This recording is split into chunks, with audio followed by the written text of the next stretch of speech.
In this video, I'm gonna show you live how to get your first customer no matter what business idea you have. So I asked the audience, AKA you, on Instagram to say, give me all the business ideas you have, and I'm gonna show you live how to get a customer for them.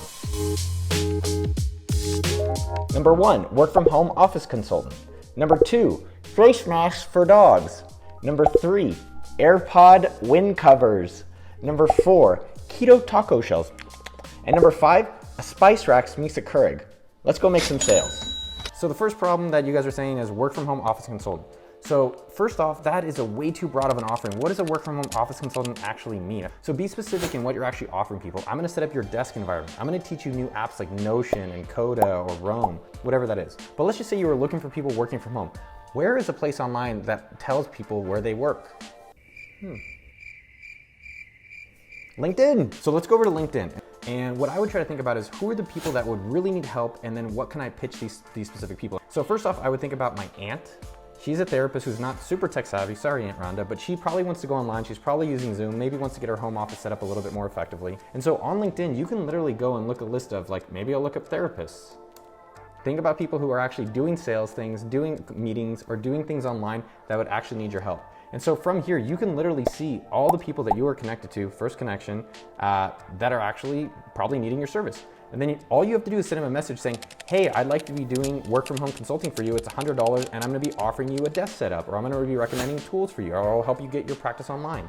This would be the first place I would start considering. You can go on LinkedIn, search your first connections, as you can see on the screen, and make a list of all these people here, and then just start reaching out to them. One thing that's really important as you're reaching out and getting customers is that I don't like just sending one message on LinkedIn. I like going into the people specifically, looking up their contact info, and sending a text message or a phone call or an email. The more that you can do something that's direct in real time, the better you're gonna get results right away, so you're not waiting around for things. While you're in LinkedIn or while you're on any of these places, get referrals, because if you start doing this and they're like, hey, I don't need your help, then you could say, 1, what do you need my help on? Or 2, who is someone else that you know that I should be talking with? The other thing that you can do as a work from home office consultant, let's say you're just doing desk stuff. The best people to ask money for are people you've also given money to, your current service providers. So if you have, like for me, we use BKD, that's our accounting firm. So I'm gonna go on BKD and hit up, hi Stephanie, hi Kim. So that's something that you can really be thinking about, is that, do you have a lawyer? Do you have an accountant? Do you have a dentist? Do you have bookkeepers, or bookmen and women, whatever you want to call them? So look up your current service providers. Number 3, look up your previous employers. So I worked at Intel.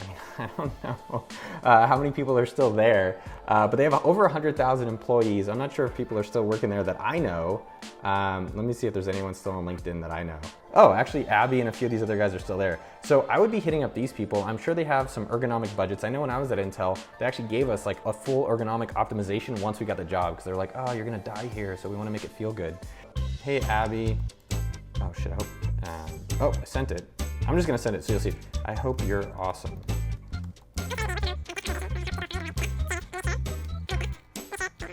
Special.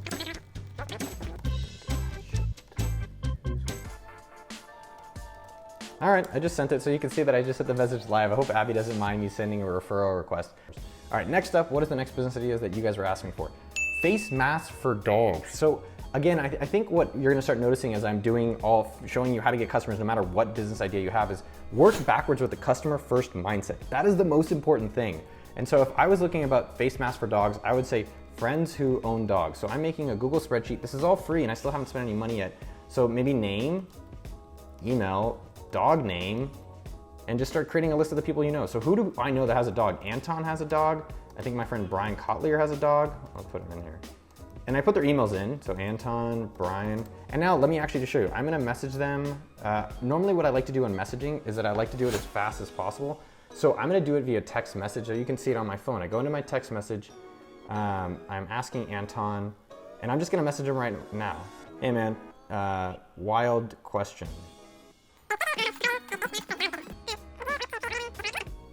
It. I know you guys are looking for magic and secrets and stuff like this, and what a lot of times what I think people like about my process and what's worked for me and the AppSumo and our team and what I've recommended to thousands of people is just go for the customer. Don't worry about the ideas. And guess what? If they don't want it, let's find something they do want. So number 2, let's go find a list of all the friends of ours who have dogs. So I'm gonna go on Facebook.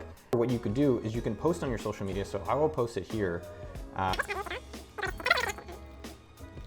So I'm posting on my social media. A way that you can actually post on your social media is you can be very direct with some of your requests, which is like, hey, for $100, I'm making this thing. Is anyone interested? Leave a comment below.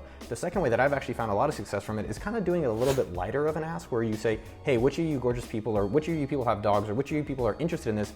And then you can actually open up the conversation about dogs. And so then you could sell them the face mask for dogs, or you can actually find something else that they'd be interested in. So I'm gonna post this on my Facebook. You will actually be able to see this on my Facebook that I posted it. So what I would do is then go in groups and say, hey, do any of you friends, just posted it in another WhatsApp group. You can do this in Slack. And if you're thinking, no, I don't want to sell face masks, I don't want to do all this stuff.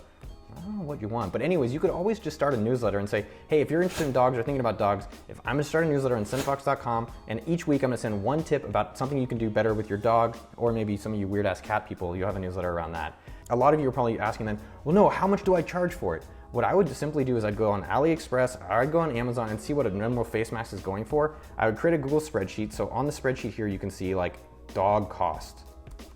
So, it'd basically be like revenue, cost, profit. I mean, I know this is really simple, but you're looking for something really complicated. So what is the cost of a normal face mask? It's probably like 25 cents. How much do I think I could probably get them for or sell them for? Maybe $1. And then I'd be making 75 cents. A lot of you are then saying, well, no, how do I actually find the manufacturer? That's the whole juice. Once you actually get the customers, once you actually get the money, the resourcefulness of actually being able to build and find these things is really secondary and not as important, because you'll be able to do that because now you have the money. Don't be that person that's like, oh, I built a website, let me find people, or I built these face masks, now let me go find dogs. My father always said to me is that it's so much better to be chased for money than to chase for money. And I think what that's saying is that he was a questionable businessman, but I think there's some wisdom in that, is that once you have the money and you know that people want something of yours, it's so much easier to go deliver it than the other way around. Don't go and say, all right, I brought a solution to the problem. Find people who have problems and money, and then you could easily bring them the solutions. I hope you follow this advice and start a business. If you do, and copy this in any of the businesses we go over or businesses that you're thinking about, leave a comment below. I'd love to hear about it. Airpod wind covers. Yes, I am a cyclist, and it is really hard for me to use my AirPods when I'm trying to make calls on the bike. By the way, I probably shouldn't be making calls on the bike anyways. So the first thought that comes to mind is, who else do I know that's a cyclist? Because maybe they have that problem. So what I would do is I would go on WhatsApp, I would message some friends who love cycling. Secondly, I would go on Strava. That's where a lot of cyclists live. I would post an update saying, hey, do any of you have problems making phone calls while you're cycling? I look for the customers first. And then I really go, where are they? And then I say, what problem do they have that I can actually help with, which is the Airpod wind covers. And it's also a lot more motivating than building it and then praying that you can finally find a customer. Oh God, please bring one. Number 3, I would probably be searching Instagram to see if there's any friends of mine who like cycling. So you can search tags, or you can search different things around cycling. Let's see if any of my friends are also following. So when you actually go look up on Instagram, you can see other friends. So my friend George Hincap, he's like this crazy famous writer. I can see people that follow cyclists or cycling topics, and I can reach out to them in the same vein. So now how to actually create those things, or what do you actually show them? You could show them a diagram, you could tell them the solution that you're offering and say, hey, it's probably gonna be around 50 bucks. Do you mind pre-ordering it? I'm looking for 3 people to know that I can actually invest and take it seriously. If I don't have any results in a week or 2, I'll just give you your money back. And most people, if they know you, will actually say yes to it. So that is how I would do Airpod wind covers, and I hope one of you actually solves it and I can give you money for that. I will be one of your beta pre-order customers. One thing I want to highlight, think about this, with Tesla.com, when they launched the Model 3, they had over 500,000 orders at $500 each, $2.5 billion, I believe, and they didn't even deliver a car for 2 years. So I know you're thinking, well, no, I don't want to pre-sell anything. I think we can definitely copy and learn from them. The first thing that I thought of in terms of finding customers for this was, I'm in a Facebook group called Healthy Sexy Mofos, so it's a bunch of workout people. The first thing I would do is post in this group. There's only 26 people, but I only need to find 3 customers in 48 hours. That's my law for getting $1 million business to start in a weekend. 3 customers, 48 hours, try to make at least $100. So I would be posting in this group saying, hey y'all, I'm creating keto taco shells. Are any of you guys interested? Probably not, that's a weird ass business, but maybe they'll be interested. By the way, you can see on the screen, people are already starting to comment with all of their dog pictures. So I actually have a good amount of people who are dog owners, and I could start asking them directly, hey, do you guys want these face masks? They're gonna really be about $1 per mask, and you can use them for a week for your dog. So number 1 with keto taco shells, a few things that you can do to think about that is you can search keto in Facebook. And if you're, oh, I'm not keto, I'm not on Facebook. Maybe you should try to get in some of these things. You can actually see if there's any of your friends who are talking about it. So what I would do personally is go look up places on Instagram or on Facebook or online and see if any of your friends like it. So if you go to like the Taco Deli, which is some of the best tacos in Austin, I can actually see that 12 of my friends like Taco Deli. So Paul Park and all these people, I can just reach out to them directly and say, hey, I'm creating keto taco shells. They're $10 for a pack. Is this something that you'd be interested in? Let me know. Here's my Venmo and my PayPal. So you're probably asking, well, how much do I charge for these tacos? How much should they send me? In another video, I'm gonna show you how AppSumo makes money and how I use a spreadsheet to help figure out our business. In your spreadsheet, you should do some basic economics of how much is water, how much is the keto flour, how much is it gonna be annoying because you're gonna talk about keto, and then what that cost looks like and what you need to charge to make a little bit of profit. You should make a profit. It's a business, not a nonprofit. And lastly, this is one that my team actually did not want me to do, which is the Spice Rack meets Keurig. So if you guys know what Keurig, it's where you take the coffee pod and you put it in, you hit the thing and it outputs coffee. So I think what it's helping is figuring out what spices someone needs when they're getting it. And this is a machine. So you're like, oh no, there's no way you can get customers without building it. Yes, we can. So what I would recommend for that is draw a diagram. You can use this. You can use canva.com. You can use Google Slides or Google Doc. Those are all free, all usable instantly today. And then I would reach out to friends who are chefs and say, hey, here's a diagram of something I'm building and prototyping. It'll basically help you pick your spices a lot easier. The other thing that you might want to consider to find customers about any business idea around the kitchen is look for someone who bought a comparable item. So did they buy a sous vide machine? Have you had any friends that have talked to you about sous vide machines or knives or any type of kitchen equipment that they've talked about in the past, or you can see items that they've liked? Maybe I can go reach out to them and actually see if there's something else in the kitchen that I can build for these people. Key things on $1 Million Weekends and getting customers no matter what business idea you have is that you should be aiming for 3 customers. Why?